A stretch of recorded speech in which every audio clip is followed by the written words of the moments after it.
আসসালামু আলাইকুম এভরিওয়ান, আশা করি সবাই ভালো আছেন। তো ব্র্যান্ড নিউ ভিডিওতে আপনাদের সবাইকে স্বাগতম। আজকে আমি দেখাবো ইলেকট্রিক ডিভাইস অ্যান্ড সার্কিটের কমন একটি প্রজেক্ট, যেটা হচ্ছে অটোমেটিক স্ট্রিট লাইট সার্কিট। এই সার্কিটটি খুব ইজি একটা সার্কিট।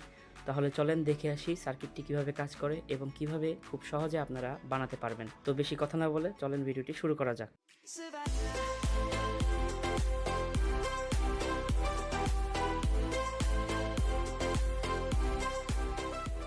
তো এই সার্কিটটি মূলত এভাবে কাজ করে, যখন পর্যাপ্ত আলো এই সার্কিটের মধ্যে থাকে তো তখন এই এলইডি বাতিটি বন্ধ অবস্থায় থাকে, কিন্তু পরবর্তীতে যখন আমরা এই সার্কিটটিকে অন্ধকারের স্থানে নিয়ে যাব তো তখন এই সার্কিটের বাতি অর্থাৎ এই এলইডিটি জ্বলে উঠবে। তো আমি যদি আমার হাত দিয়ে এটাকে অন্ধকারে নিয়ে যাই তো দেখতেই পারতেছেন এই এলইডিটি জ্বলছে।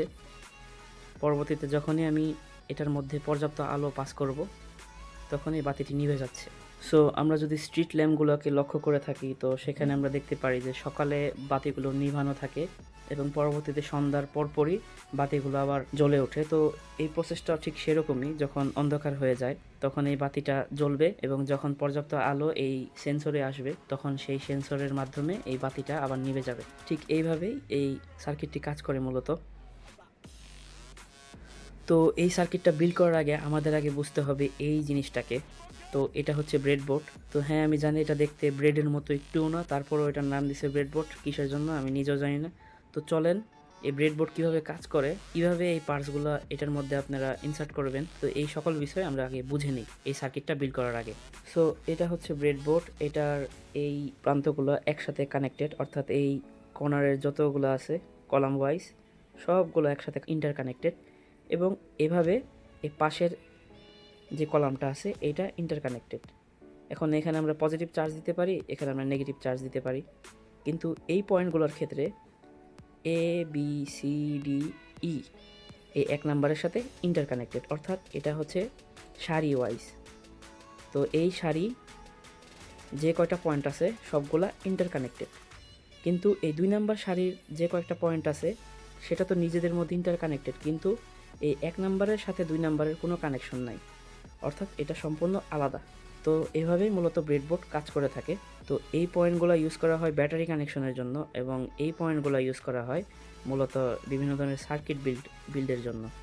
তো মনে করেন আমরা এখানে রেজিস্টার ইউজ করতে পারি, লাইট ইউজ করতে পারি, এছাড়াও বিভিন্ন ধরনের সেন্সর ইউজ করতে পারি। তো এটা হচ্ছে এই এতটুকের মধ্যে। আর এই দুই পাশের যে কানেকশনগুলো বেশিরভাগ ইউজ করা হয় ব্যাটারি কানেকশনের জন্য। ব্রেডবোর্ড ভালো মতো আরও বোঝার জন্য আমি একটি এই এলইডি বাল্ব ইউজ করব। তো কানেকশনগুলো যদি আপনাদের দেখাই কানেকশন দিয়ে, তো এখানে আমরা এভাবে কানেকশন দিতে পারবো না যে 1 নাম্বারের সাথে 1 নাম্বারের কানেকশন, অর্থাৎ কানেকশনটা এভাবে আমরা দিতে পারবো না, কারণ এখানে যদি আমি পজিটিভ চার্জ দিই তাহলে এটার এই বাল্বের নেগেটিভ পয়েন্টের সাথেও পজিটিভ যাচ্ছে এবং পজিটিভ পয়েন্টের সাথেও পজিটিভ যাচ্ছে। তো কানেকশনটা দিতে হবে এইরকমভাবে। তো এখন আমি কানেকশন দিছি 1 নাম্বারের সাথে 4 নাম্বার। তো এখন 1 নাম্বারের যে কোনো পয়েন্টে যদি আমি পজিটিভ চার্জ দেই এবং 4 নাম্বারের সাথে যদি নেগেটিভ চার্জ দেই তখন কিন্তু বাতিটা খুব সহজে জ্বলে উঠবে। এখন আমরা এই পয়েন্টগুলো তো ভালো মতোই বুঝলাম, তো এখন আমাদের বুঝতে হবে এই পয়েন্টগুলো। এই পয়েন্টের কিন্তু আমি বলছিলাম যে কলাম ওয়াইজ সবগুলো মিল আছে, অর্থাৎ এখানে এই কলামের যতগুলো হোল আছে তো ওই হোলগুলো একসাথে ইন্টারকানেক্টেড এবং আরেকটা পয়েন্টের হোলগুলো কলাম ওয়াইজ ইন্টারকানেক্টেড। তো আমরা এইভাবে এটার কানেকশন দিতে পারবো না। এভাবে যদি কানেকশন দিই তাহলে ওই একই কথাই হয়ে গেল, নেগেটিভের সাথে নেগেটিভের কানেকশন, কিন্তু আমাদের দিতে হবে এইভাবে। তো এইভাবে যদি কানেকশনটা দেই তাহলে এটা সঠিক হবে, যার ফলে আমরা যদি এইখানে পজিটিভ দেই এবং এখানে নেগেটিভ দেই এই বাতিটি সহজে জ্বলে উঠবে। তো এইভাবে কাজ করে। আর আরেকটা কথা, এই পয়েন্টের সাথে এই পয়েন্টের কোনো ইন্টারকানেকশন নেই, কিন্তু এইভাবে লম্বালম্বিভাবে প্রত্যেকটা ইন্টারকানেক্টেড।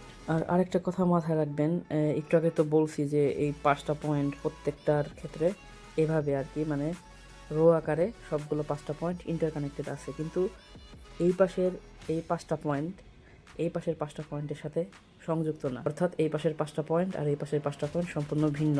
তো এই ব্রেডবোর্ডের কাজ রকেট সায়েন্সের মতো এত কঠিন কাজ নয়, 2-1 বার সার্কিট বসানোর পর প্র্যাকটিস করলে আপনারা হাতে কলমে এই জিনিসটা বুঝতে পারবেন।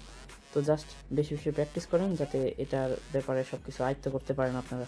তো ব্রেডবোর্ডের ব্যাপারে খুঁটিনাটি বিষয় জানার পর আমরা এখন দেখব যে এই সার্কিটটা কীভাবে বিল্ড করতে হয়। তার আগে আমার এই স্ক্রিনে দেওয়া এই সার্কিটের ডায়াগ্রামটি যদি আপনারা দেখেন, তো এই অনুসারে আপনারা বানাতে পারেন তাতালের মাধ্যমে। তো আমি ডাইরেক্ট কানেকশন দিব না, কারণ আমি এই সকল কম্পোনেন্টগুলো রিইউজ করব পরবর্তী কোনো প্রজেক্টে যদি কাজে লাগে। তো এর জন্য আমি ব্রেডবোর্ড ইউজ করতেছি, যাতে এই পরবর্তীতে এই কম্পোনেন্টগুলো রিইউজ করতে পারি আমি। তো এখন যদি আমি এই কম্পোনেন্টের ব্যাপারে দেখাই আপনাদের, তো এখানে সবচেয়ে কোর মডিউল যেটা এলডিআর মডিউলটি, তো এই এলডিআর মডিউলটির কাজ যদি বলি আমি, এই এলডিআর মডিউলটি আলোর অনুযায়ী তার রেজিস্ট্যান্স পরিবর্তন করে কাজ করে। আলো বেশি পড়লে এলডিআর এর রেজিস্ট্যান্স কমে যায়, আর আলো কম হলে রেজিস্ট্যান্স বেড়ে যায়। এলডিআর মডিউলের এই পরিবর্তন ব্যবহার করে আলো আছে কিনা তা ইলেকট্রিক সার্কিটে শনাক্ত করা হয়।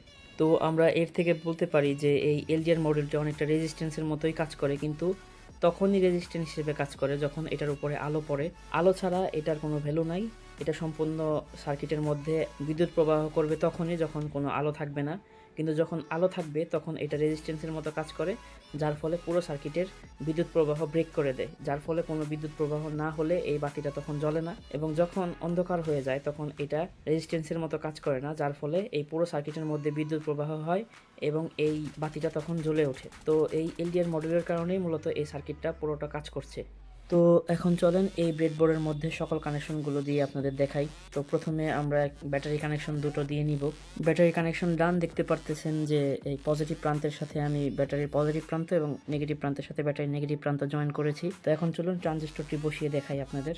তো এই পাশের 4, 6 এবং 8 নম্বর পিনে আমি ট্রানজিস্টরটি অ্যাটাচ করেছি। তো এখন চলুন এটার সাথে এলডিআর মডিউলটি লাগানো যাক। তো আমার এলডিআর মডিউলটিও লাগানো শেষ।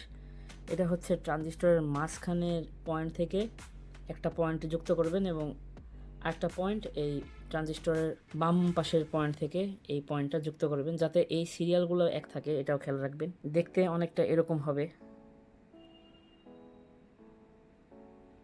তো মেক শিওর করেন যে এই মাঝের পয়েন্টের যে সিরিয়ালটা আছে, 5টা পয়েন্ট আছে, তো এই 5টা পয়েন্টের যে কোনো পয়েন্টে আপনারা এক প্রান্ত এই এলডিআর লাগাবেন এবং আরেকটা প্রান্ত এই ট্রানজিস্টরের এই পাশের পয়েন্টের সাথে লাগাবেন। এটা যে কোনো পিনে লাগালেই হবে। এই পাশের যে 5টা পয়েন্ট আছে, এই যে কোনো 5টা পয়েন্টের মধ্যে একটা পয়েন্টে এই পাশের প্রান্তটি এলডিআরে লাগিয়ে দিবেন। এরপর ট্রানজিস্টরের যে 3 নাম্বার পয়েন্টটা আছে, সেই পয়েন্ট থেকে একটি জাম্পার ওয়্যার ইউজ করে আমরা এই প্রান্তে নিয়ে গেছি, অর্থাৎ এই 3 নাম্বার পয়েন্ট থেকে জাম্পার ওয়্যার ইউজ করে আমরা এই প্রান্তের সাথে শর্ট করছি, আর এই প্রান্তের এক প্রান্তে আমরা এলইডির এক প্রান্ত রেখেছি এবং আরেক প্রান্ত আমরা খালি রেখেছি, যাতে এর সাথে পরবর্তীতে একটি রেজিস্টার অ্যাটাচ করতে পারি। তো চলুন রেজিস্টারটি অ্যাটাচ করে দেখাই আপনাদের। আর এখন এলডিআর এর এই প্রান্ত থেকে একটি পয়েন্ট বের করে নিব আমরা। তো ওই পয়েন্টে আমরা এই রেজিস্টারটি লাগাবো। ডায়াগ্রাম অনুসারে দেখে নেবেন যে এই রেজিস্টারের রোধটা কতটুকু। তো এটা এই পাশে লাগাবো এবং এই সেম পয়েন্টে, এই 5টা পয়েন্টের মধ্যে সেম পয়েন্টে আরেকটা রেজিস্টার এখানে লাগাবো, এবং আরেকটা পয়েন্ট এই বাতির এই ঠিক এই পয়েন্টে, যে পয়েন্টে বাতিটা আছে এই পয়েন্টে লাগিয়ে দিব। অর্থাৎ এই পয়েন্টে একটি রেজিস্টার লাগাবো, এলডিআর মডিউলের এই সেম 5টা পয়েন্টের মধ্যে যে কোনো একটা পয়েন্টে একটি রেজিস্টার লাগাবো এবং আরেকটা প্রান্ত যে কোনো জায়গায় লাগাবো, এবং সেই যে কোনো জায়গার একটা পয়েন্ট থেকে আরেকটা রেজিস্টার বের করব, অর্থাৎ এই পয়েন্ট সেম পয়েন্ট থেকে, আর ওই সেম পয়েন্টে রেজিস্টারের আরেকটা প্রান্ত চলে যাবে এই বাতির যে পয়েন্টে লাগিয়েছি তার যে কোনো একটি পয়েন্টে আপনারা এই রেজিস্টারটি লাগিয়ে দিবেন। তো দেখতে অনেকটা এরকম হবে। তো এখন আমাদের জাস্ট 2টা কানেকশন বাদ আছে, তারপরে আমাদের পুরোটা সার্কিট ক্রিয়েট হয়ে যাবে। তো চলেন ওই 2টা কানেকশন দিয়ে আপনাদের দেখাই। তো প্রথম কানেকশন হবে এই রেজিস্টারের বরাবর, আর কি এই কলাম বরাবর যে কোনো একটি পয়েন্টে আপনারা এই লাল তারটি দিবেন, যেটা পজিটিভ তার, আর এই পজিটিভ তারটা পজিটিভের সাথে আমরা যুক্ত করে দেব এই সাইড থেকে। এখানে দেখতে পাচ্ছেন ব্যাটারির পজিটিভ প্রান্ত অ্যাটাচ করা আছে। তো এরকমভাবে অ্যাটাচ করে দিবেন। এবং আরেকটা কানেকশন, আর এটা নেগেটিভ কানেকশনটি, যেটা আমি ব্যাটারির নেগেটিভ প্রান্ত থেকে নিয়েছি এই সাইড থেকে। তো সেই তারটি আমরা ব্যাটারির নেগেটিভ প্রান্তের সাথে কানেকশন করার পর আমরা অ্যাটাচ করে দিব এলডিআর এর ঠিক এই টার্মিনালে, অর্থাৎ এই পাশে বা জাস্ট অ্যাটাচ করে দিব। তো দেখতে অনেকটা এরকম হবে। সো ওই ডায়াগ্রাম অনুসারে বানালে আপনাদের মূলত হয়ে যাবে, আশা করি। এত রকেট সায়েন্সের বিষয় না এটা। তো এভাবে আপনারা এই সিম্পল উপায়ে সার্কিটটা বিল্ড করে নেবেন। এখন জাস্ট ব্যাটারি দিয়ে টেস্ট করার পালা। তো চলেন টেস্ট করে দেখি এই সার্কিটটা কাজ করছে কিনা। তো দেখতে পারতেছেন যখন আমি এলডিআরটার মধ্যে অন্ধকার নিয়ে আসছি তখন এই সার্কিটটা কাজ করছে, অর্থাৎ এখানে বাতিটি জ্বলছে। আর যখন সরিয়ে দিচ্ছি এটা পর্যাপ্ত আলো পাওয়ার কারণে বাতিটি আর জ্বলছে না। তো এই কানেকশনগুলো খুব ভালো মতো দিবেন, যদি 19-20 হয়ে যায় তাহলে সমস্যা হইতে পারে। আমি চেষ্টা করেছি যে খুব সহজভাবে আপনাদের কাছে সব কিছু উপস্থাপন করার জন্য। তো দেখতে পারতেছেন এই সার্কিটটি খুব ভালো মতো কাজ করছে। যখনই অন্ধকার আসছে তখন এটা জ্বলে উঠছে এবং যখন আলো পাচ্ছে তো এটা নিভে যাচ্ছে। তো আশা করি খুব সহজে আপনারা এই প্রজেক্টটি বিল্ড করতে পারবেন। সো এই ছিল আজকের ভিডিও। আশা করি আপনাদের সকলের এই ভিডিওটা ভালো লেগেছে এবং প্রতিবারের ভিডিওর মতো আমি এই ভিডিওতেও কিছু লাইক এম রাখবো। তো 30টার মতো লাইক আমি এই ভিডিও থেকে আশা করছি। তো আশা করি আপনারা সকলেই আমার এই লাইক এমটি পূরণ করে দিবেন। এছাড়াও গত ভিডিওতে আমার একটি ভাই কমেন্ট করেছিল যে ইন্টারন্যাশনাল কম্পিটিশনে যে প্রজেক্টগুলো তৈরি করা হয় তার এক্সপ্লেনেশন সে চায়, যেমন এটার কাজ কী, কীভাবে কাজ করে ইত্যাদি, যতটুকু আমি পারি আর কি। তো কমেন্টটা দেখে খুব ভালো লাগছে যে তার আগ্রহ খুবই এই সব প্রজেক্টের বিষয়। তো ভাই আমি অবশ্যই এই নিয়ে একটি ভিডিও ডেডিকেটেড বানাবো। আর যদি এই ভাইয়ের মতো আপনারা কোনো ডেডিকেটেড ভিডিও চান তো অবশ্যই আমাকে কমেন্টের মাধ্যমে জানাবেন, যাতে আমি ওই সকল বিষয় নিয়ে রিসার্চ করার মাধ্যমে আপনাদের এই ভিডিওগুলো প্রোভাইড করতে পারি। তো দেখা হচ্ছে নতুন কোনো ভিডিওতে নতুন কোনো টপিক নিয়ে। ততক্ষণ পর্যন্ত সবাই ভালো থাকবেন, সুস্থ থাকবেন। আল্লাহ হাফেজ।